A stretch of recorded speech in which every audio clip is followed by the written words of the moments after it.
Assalamualaikum warahmatullahi wabarakatuh. Halo sobat belajar, gimana kabarnya? Semoga selalu sehat dan tetap semangat ya belajar di rumah. Pada video kali ini kita akan membahas mengenai klasifikasi materi dan perubahannya yang terdapat di kelas 7. Yuk langsung aja kita simak pembahasannya. Materi atau zat merupakan semua benda yang menempati ruang. Materi berdasarkan wujudnya terbagi atas zat padat, zat cair, dan juga zat gas. Zat padat memiliki ciri, bentuk, dan volume tetap. Jarak partikel sangat berdekatan dan teratur, serta partikelnya tidak dapat bergerak bebas. Contohnya yaitu seperti batu, buku, ataupun balok kayu. Selanjutnya, zat cair. Zat cair memiliki ciri bentuk berubah tergantung tempat dan volumenya tetap. Jarak partikelnya renggang dan kurang teratur. Partikel dapat bergerak bebas tapi terbatas. Contohnya seperti minyak, sirup, ataupun air. Yang ketiga, zat gas. Zat gas memiliki ciri, bentuk, dan volume berubah. Jarak partikel sangat renggang dan acak. Partikelnya bergerak sangat bebas. Contohnya seperti udara pada balon, asap kendaraan, ataupun asap pada pabrik. Materi di alam ini terbagi atas zat tunggal dan juga campuran. Zat tunggal terdiri atas unsur dan senyawa, sedangkan campuran dibagi menjadi campuran heterogen dan homogen. Kali ini kita akan membahas mengenai unsur, senyawa, dan campuran. Unsur merupakan zat tunggal yang tidak dapat diuraikan lagi menjadi zat yang lebih sederhana dengan proses kimia biasa. Cara pemberian lambang unsur menurut Berzelius. Yang pertama, setiap unsur dilambangkan dengan satu huruf yang berasal dari huruf depan nama latinnya. Selanjutnya, huruf awal ditulis dengan huruf kapital. Unsur yang mempunyai huruf depan yang sama diberi satu huruf kecil dari nama unsur tersebut. Contohnya, karbon dengan nama latin awalan C dilambangkan dengan huruf C, lalu kalsium dilambangkan dengan Ca.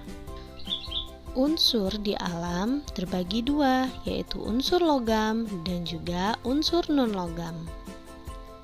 Perbedaan unsur logam dan non-logam bisa sobat belajar lihat pada tabel berikut ya. Logam berwujud padat pada suhu kamar, kecuali raksa. Yang kedua, dapat ditempa dan dapat diregangkan. Logam merupakan konduktor atau penghantar listrik dan panas yang baik. Non-logam ada yang berwujud padat, cair, dan gas, bersifat rapuh dan tidak dapat ditempa, dan merupakan non-konduktor kecuali grafit.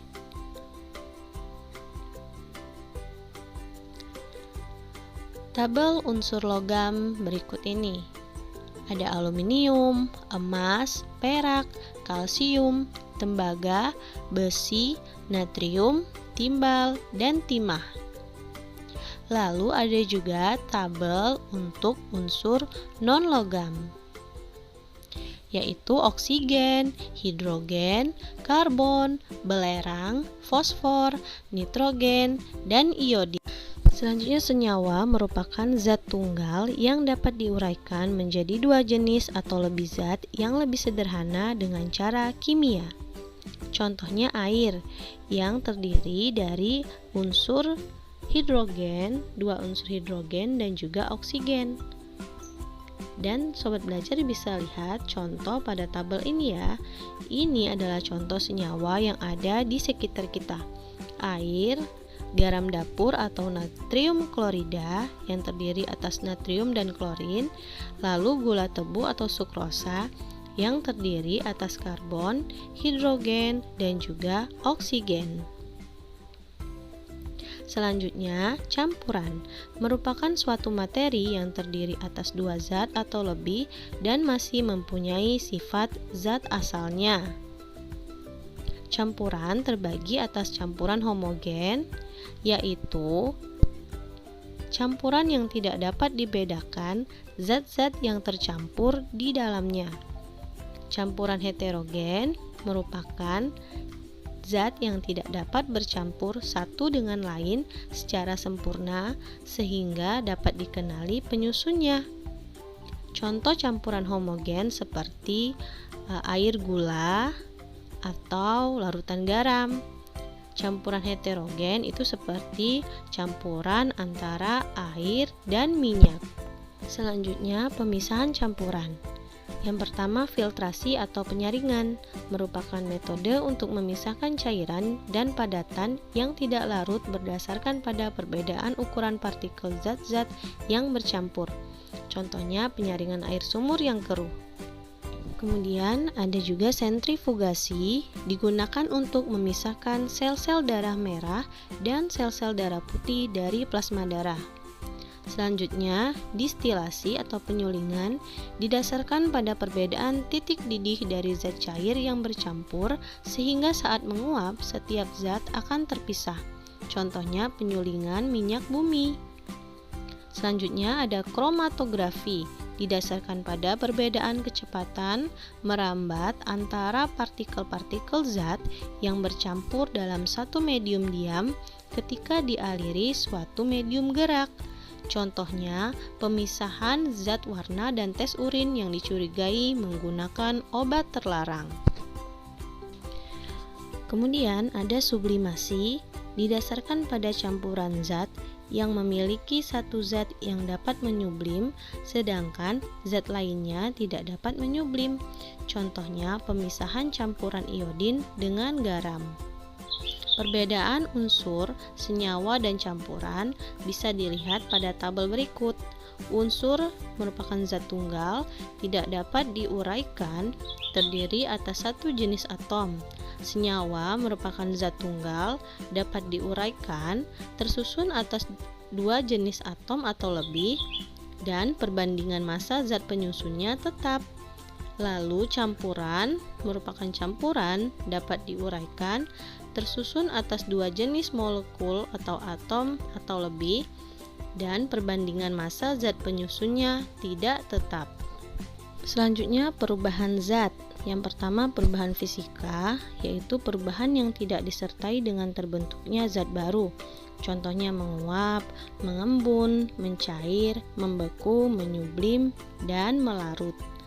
Yang kedua, ada perubahan kimia, yaitu perubahan zat yang dapat menghasilkan atau membentuk zat baru dengan sifat kimia yang berbeda dengan sifat zat aslinya. Contohnya perkaratan besi.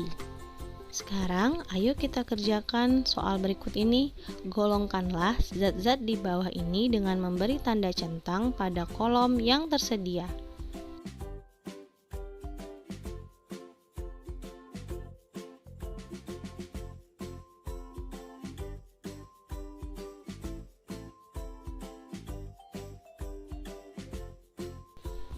Kedua, kelompokkan peristiwa di bawah ini ke dalam tabel menjadi kelompok perubahan fisika atau kimia.